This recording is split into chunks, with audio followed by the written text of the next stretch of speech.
கிரியேவி சமையல். இன்றைக்கி நம்ம சமையலில் என்ன செய்ய போகிறோம் அப்படின்னா, இன்றைக்கி வந்துங்க மஞ்சள் பூசணி தட்டைப்பயிர் வச்சு தருங்க ஒரு குழம்பு செய்ய போகிறேன். கேரளா ஸ்டைல் எரிசேரி செய்ய போகிறேங்க. அது தேவையானது வந்து இந்த மஞ்சள் பூசணி எடுத்துக்கிறேங்க. இதை வந்து அசனிக்காயும் சொல்லுவோம் நம்ம ஊரில். இதை வந்து தோல் எடுத்துட்டுங்க கட் பண்ணி எடுத்து வச்சுருக்கேன் சின்ன சின்னதாக.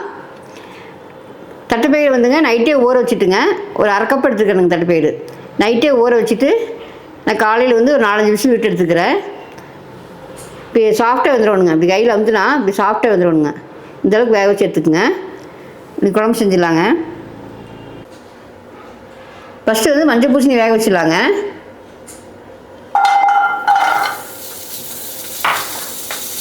ஒரு பாத்திரத்தில் போட்டுங்க நம்ம தண்ணி வந்து ஒரு 1/2 டம்ளர் விட்டு கொஞ்சமாக உப்பு போட்டுக்கலாங்க. இதுக்கு உப்பு போட்டு லைட்டாக கலந்து விட்டுருங்க. இந்த காய் வந்து ஒரே ஆவியில் வெந்து போயிருங்க. அதனால் வந்து லைட்டாக தண்ணி விட்டால் போதும். ஒரு தட்டு போட்டு மூடிடலாங்க. அடுப்பு வந்து கொஞ்சம் கம்மியாக வச்சுக்கோங்க. வெந்து வரட்டு. ஒரு 5 நிமிஷம் ஆச்சுங்க. நம்ம திறந்து பார்க்கலாம். பாருங்கள், காய் வந்து நல்லா வெந்து வந்துருச்சு. இப்படி உடச்சோம்னா உடையுது பாருங்க. அந்தளவுக்கு வெந்துருச்சுங்க. இது கூட வந்துங்க வேக வச்சு தட்டைப்பயிர் போட்டுக்கலாங்க. அது கூட வந்துங்க காரத்துக்கு ஒரு 4 பச்சை மிளகாய் 2 கட் பண்ணி போட்டுக்கணுங்க. அது போட்டுக்கலாம். போட்டு நல்லா கலந்து விட்டுடலாம். இது கூடவே லைட்டாக ஒரு 1/2 டம்ளர் தண்ணி விட்டுக்கலாங்க. இது தனித்தனியாக இருக்குறீங்களா பருப்பு காய், அதனால் வந்து லைட்டாக வந்து மசிச்சு விட்டுடலாங்க.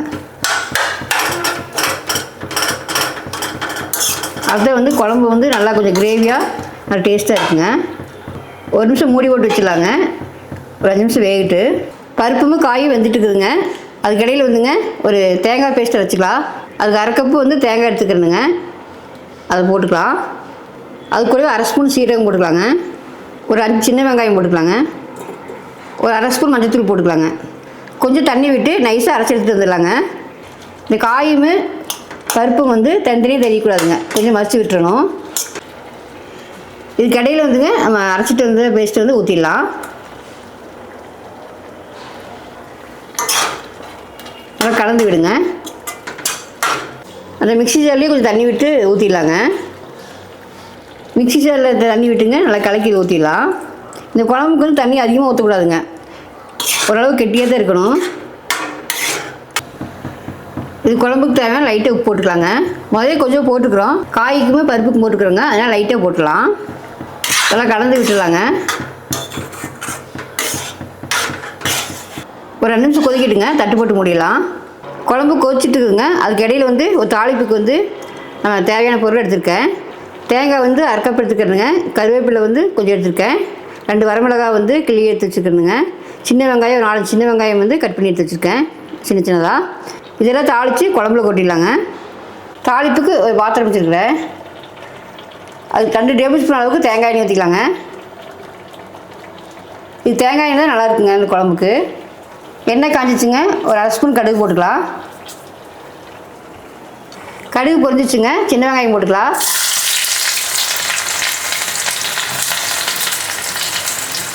சின்ன வெங்காயம் நான் செவந்து வந்துடணுங்க. அப்போ நல்லாயிருக்கும்.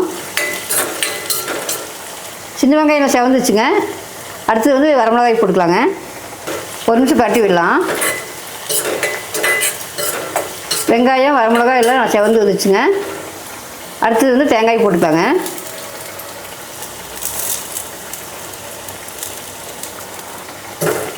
தேங்காய் வந்து நல்லா செவந்து வந்துடணுங்க.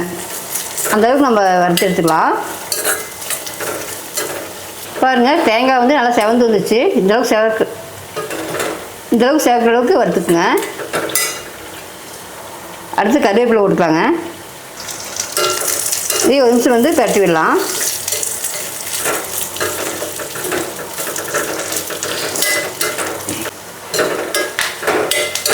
பாருங்கள், கருவேப்பிலையெல்லாம் போட்டு நல்லா செவந்து வந்துச்சுங்க. இப்போ இந்தளவுக்கு வந்துடுச்சு.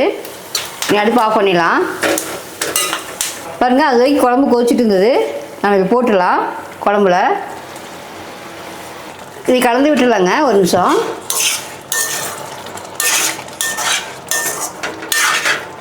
பாருங்கள், குழம்பு வந்து இந்த அளவுக்கு தான் இருக்கணுங்க திக்னஸாக. அப்போ தான் வந்து இந்த குழம்பு டேஸ்ட்டாக இருக்குங்க. நம்ம ஊரில் எப்படி கடலைப்பருப்பு கூட்டு வைக்கிறோமோ அது மாதிரி அவங்க ஊரில் வந்து இந்த எரிசேரி வந்துங்க இவ்வளோ திக்னஸாக வைப்பாங்க. ஃபைனலாக வந்துங்க மிளகுத்தூள் போட்டுக்கலாங்க. இதுக்கு வந்து மிளகுத்தூள் கடைசி தான் போடணுங்க, அப்போ நல்லாயிருக்கும். 1 ஸ்பூன் அளவு போட்டுக்குங்க, கரெக்டாக இருக்கும். போட்டு கலந்து விட்டுடலாம். மிளகுத்தூள் போட்டு 1 நிமிஷம் மட்டும் கொதிக்கிட்டுங்க. பாருங்கள் 1 நிமிஷம் கொதிச்சுது, நான் கலந்து விட்டுட்டேன். ஃபைனலாக வந்துங்க மல்லித்தலை போட்டு இறக்கிடலாங்க. பாருங்கள் ரொம்ப டேஸ்ட்டான ஒரு கேரளா ஸ்டைல் மஞ்சள் பூசணி எரிசேரி ரெடி ஆயிடுச்சுங்க. ரொம்ப டேஸ்ட்டும் மனமும் ரொம்பவே நல்லா இருக்குங்க.